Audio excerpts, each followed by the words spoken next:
Io non so se ci stiamo rendendo conto appieno della portata di questo acquisto. Già l'Here We Go è qualcosa di una potenza mediatica senza precedenti, però poi anche sul campo, questo non è una figurina. Cominciamo.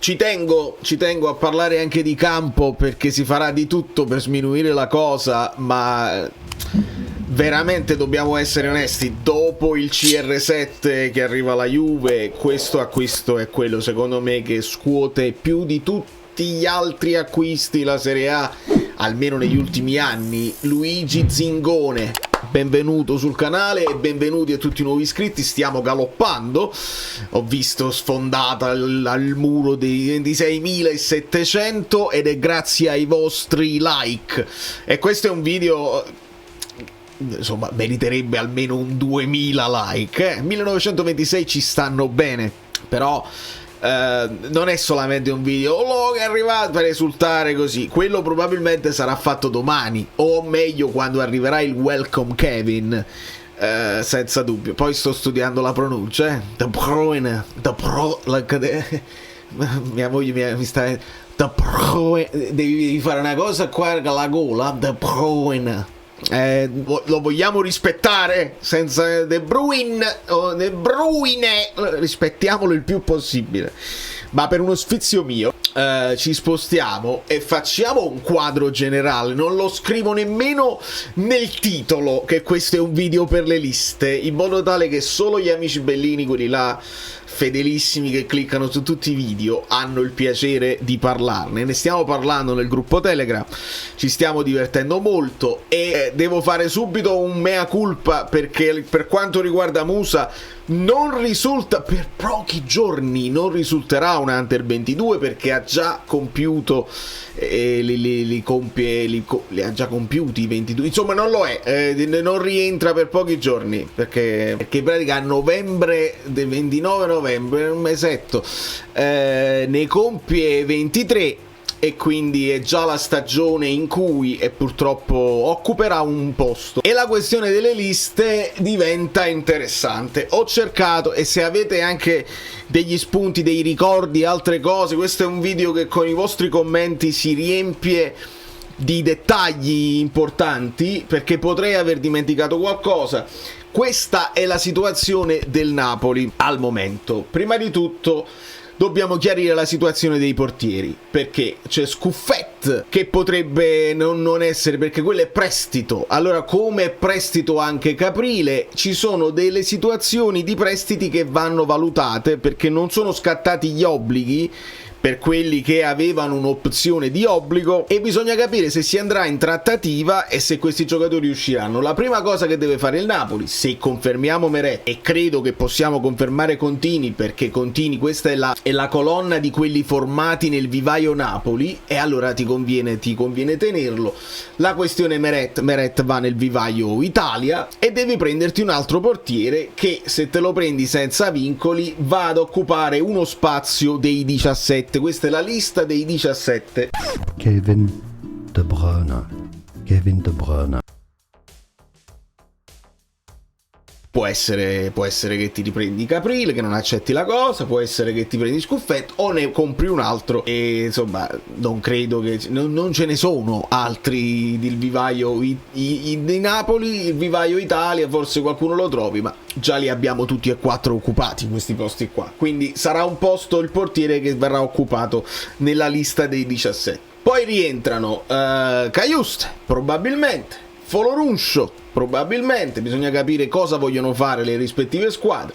Rientra Lindstrom, rientra Shedira e rientra Osimhen. Ovviamente Osimhen lo consideriamo che in qualche modo dovrà andare fuori, Shedira anche, non credo che possa succedere niente, quindi qua noi ci fermiamo. Vedi, li possiamo mettere subito sotto proprio perché ci dobbiamo fermare a 17. Allora, teniamo presente che De Bruyne sta arrivando, teniamo presente anche che Musa sta arrivando. Poi è sfizioso fare una riflessione sul lavoro di Mann, perché Mann resterà nella storia per essere il direttore sportivo che ti ha portato De Bruyne.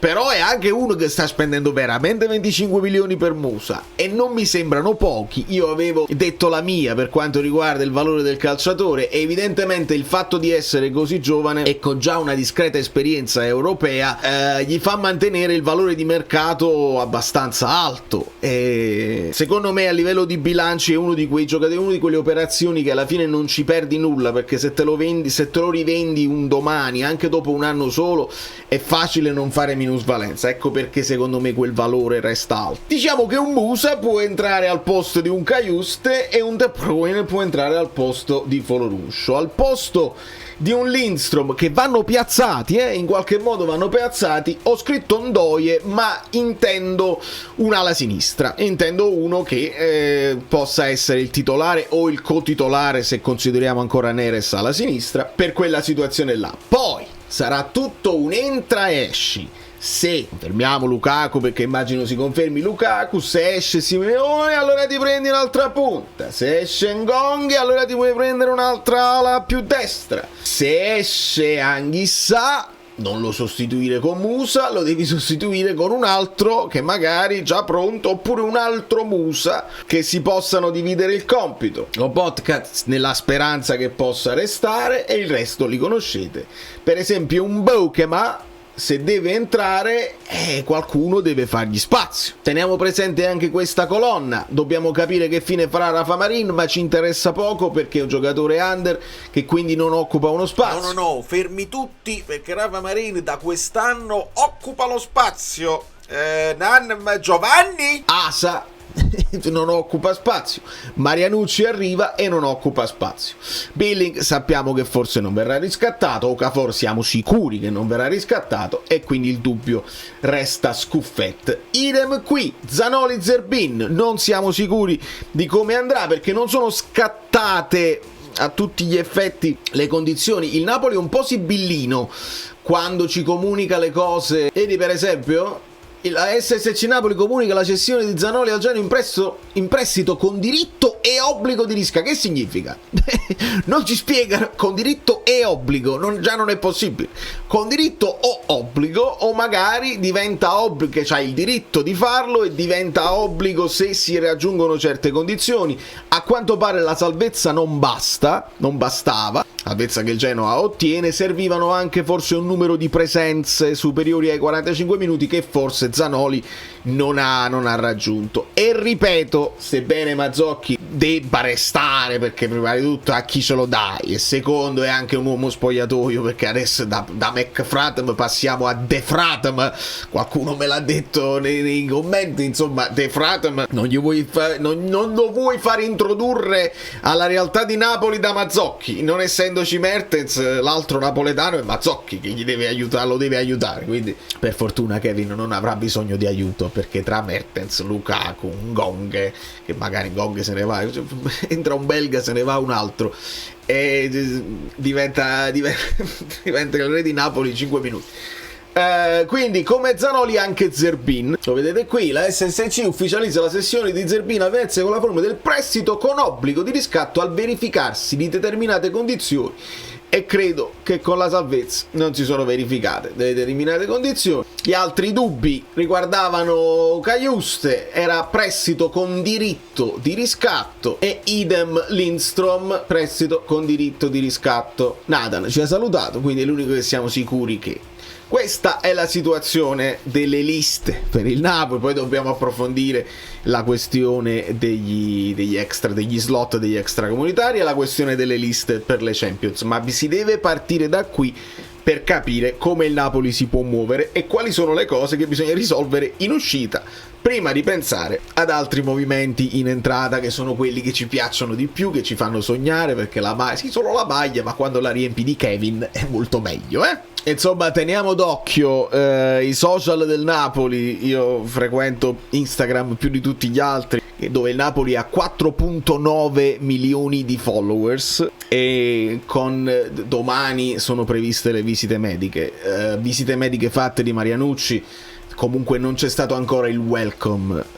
Nel momento in cui arriva l'ufficialità, welcome Kevin, già si sono affacciati diversi tifosi di De Bruyne. Prima di essere tifosi del City sono proprio tifosi del giocatore. Alcuni tifosi dicono: da questo momento in poi sono tifoso del Napoli, seguo tutte le partite del Napoli, i vostri nemici sono i miei nemici, e se stiamo tutti insieme. Lui c'ha il blu, l'azzurro nelle vene, nel sangue, passa da un azzurro a un altro. Infatti mi sono divertito poi su X, perché pare che Grealish sia in uscita a Manchester City. Facciamoci un pensierino, perché tanto possiamo divertirci. Però vedete che stanno uscendo anche i profili, quelli là più plausibili, quelli là più futuribili, quelli là più in stile Napoli.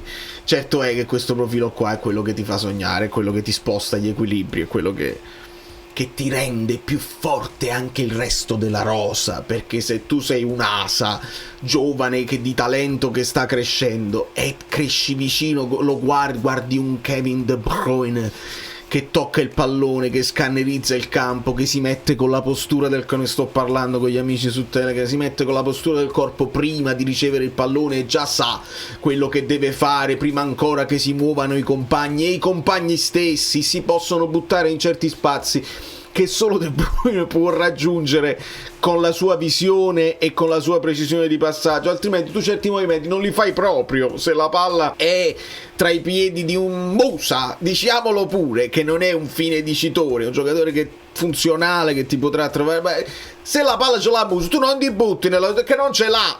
Se invece ce l'ha un Pirlo, ce l'ha un De Bruyne, ti butti nello spazio, ed è capace che bellezza. Quindi seguiamo il Napoli, che da 4.9 sicuramente sfonderà la soglia dei 5 milioni, perché lo stesso Kevin da solo è a 26 milioni.3. 5 volte la potenza social del Napoli, qualcosa di mai visto prima, di molto emozionante, di molto esaltante. Poi alla fine parla sempre il campo, è ovvio, però si parte con dei presupposti di grande entusiasmo. Che bellezza, stai più tranquillo, hai capito? Cioè, tu prendi un Musa che sto leggendo sui social che spacca. Ci sta chi è convinto che sia un buon acquisto, chi invece dice questo è scarsissimo, e ognuno sta postando gli highlights che vuole. Ci sono degli highlights di errori clamorosi di Musa, altri highlights dove fa delle buone partite, e l'acquisto che spacca il tifoso, e io in mezzo che aspetto che giochi con la nostra maglia, perché dobbiamo sempre ricordarci che qualsiasi giocatore prendi può giocare in un modo con una maglia addosso e in un altro ambiente che sia diverso. C'è bisogno di fare esempi, ma insomma lo stesso De Ketelaere, che passa dal Milan dove era un brocchissimo e passa all'Atalanta dove si esalta alla grande. Quindi la differenza la fa l'ambiente, la fanno i tifosi, la fa l'allenatore, la fa la società, e quindi nell'attesa. Però questo stesso acquisto qua, quando ci affianchi un gioiello come Kevin, ti fa stare molto più tranquillo. Da New York, Valerio Fluido è tutto. Ci divertiremo con le liste. Ho cominciato, adesso non la finiremo più. Ad ogni video probabilmente vi sentirete parlare di liste, se e solo se escono cose che non sembrano plausibili, ma è un'estate, sarà un'estate lunghissima e bella calda, quindi l'importante è che noi la passiamo insieme.